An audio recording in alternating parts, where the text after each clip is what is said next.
I must return to this amazing theme of love because it is so incredibly leading for our lives. And as we think about this, I just want to go back to 1 Corinthians 13 verse 7 for one more moment. And this is the portion where it says, God's love believes all things and hopes all things. And welcome this morning for this simple thought from the Word of God. And just wanna look at this with another idea.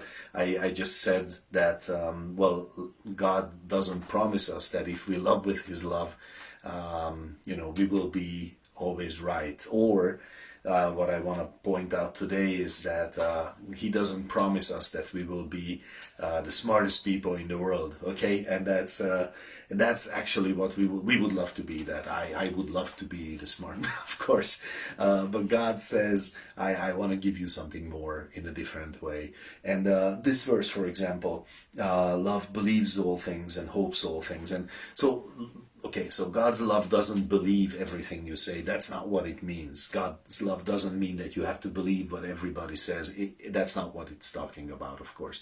But that our love is God's love in us is connected with faith. Okay, it works with faith. It is actually very strongly connected with faith.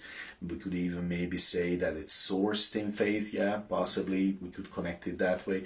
But the point is that this love in us believes that God can do miracles, that God can do amazing things in a person's life. So we look at a person, we look at a scoundrel, like people ask, why do you go to prisons to minister to people? Why do you care about those who are dying in a hospital? They will not be useful to you, or the prison, the inmates in prison, like they are not people who will, they won't get right. Of course they won't get right.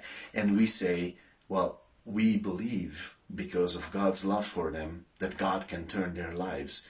Then maybe God can heal that person in his deathbed, or she dies and she will go to heaven because we ministered. And one day, because of faith, we love and we believe things and we hope things. And that maybe doesn't sound like the smartest thing to do. And I agree, it doesn't sound like the smartest thing to do. But I love this, and this was pointed out in that class about love recently, that maybe in the room I am not the smartest person, but if I love with the love of God, then I can rejoice in the fact that he is or she is the smartest person. I can love that person, and I can enjoy that they are much smarter than me. I don't have to show that I am the smartest, that I am the best. And this is really wonderful when we think about it, because once again, love gives us these amazing relationships by the grace of God, and love gives us these amazing connections that we maybe have not had before. And His love is really working in our lives this way.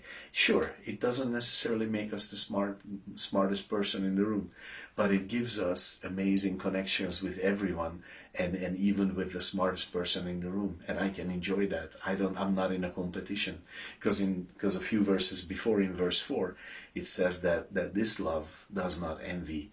It's not interested in that. It's just enjoying the other person for who they are, and that's just a wonderful way to live.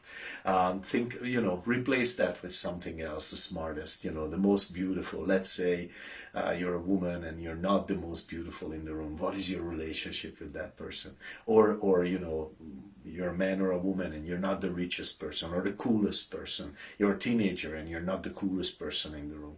What is your relationship with that really cool person, or with the richer person than you? And the answer is, if you have the love of God, the answer is, it's wonderful. I am happy for them. I rejoice that we can be friends and we are different, and this is great.